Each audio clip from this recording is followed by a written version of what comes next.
तर आज आपण शिकणार आहोत पास्ट परफेक्ट टेन्स. या पास्ट परफेक्ट टेन्सचा अर्थ काय होतो? पूर्ण भूतकाळ.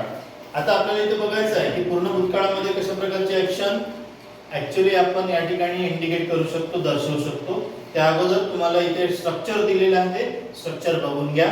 स्ट्रक्चर आहे subject plus had plus V third plus object.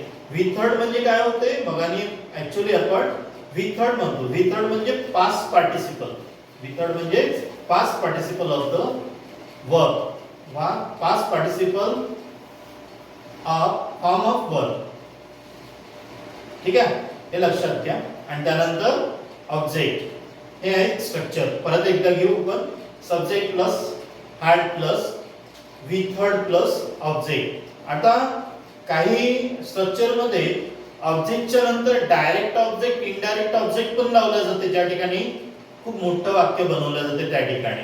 पण आपण आता ऍक्च्युअली सुरुवात आहे. शॉर्ट हा फॉर्म्युला किंवा स्ट्रक्चर जो दिलेला आहे तोच तुम्ही लक्षात ठेवा.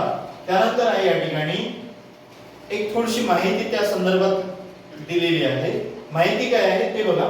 भूतकाळात एखादी क्रिया पूर्ण झालेली होती असे दर्शवले जाते. भूतकाळात एखादी क्रिया पूर्ण झालेली होती असे ज्या ठिकाणी दर्शवले जाते ते किंवा तो टेन्स म्हणजे कोणता? तो टेन्स आहे पास्ट कुठला? Past perfect tense. कुठला टेन्स आहे तो? पास्ट परफेक्ट टेन्स आहे. एखादी क्रिया पूर्ण झालेली होती असं जेव्हा दर्शवलं जाते एखाद्या वाक्यामध्ये, जेव्हा तुम्ही त्याचं मीनिंग पाहता तर ऍक्च्युअली त्या वाक्याचं मीनिंग पाहिल्यानंतर तुम्ही सहज समजू शकता की हा कोणता टेन्स आहे? Past perfect tense. आणि एक बेसिक असं की ज्या ठिकाणी हॅड आला आहे आणि दुसरं काय?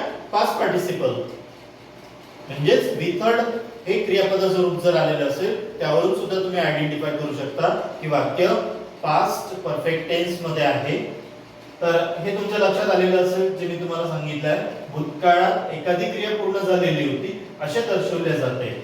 भूतकाळात एखादी क्रिया पूर्ण झालेली आहे असे दर्शवले जाते.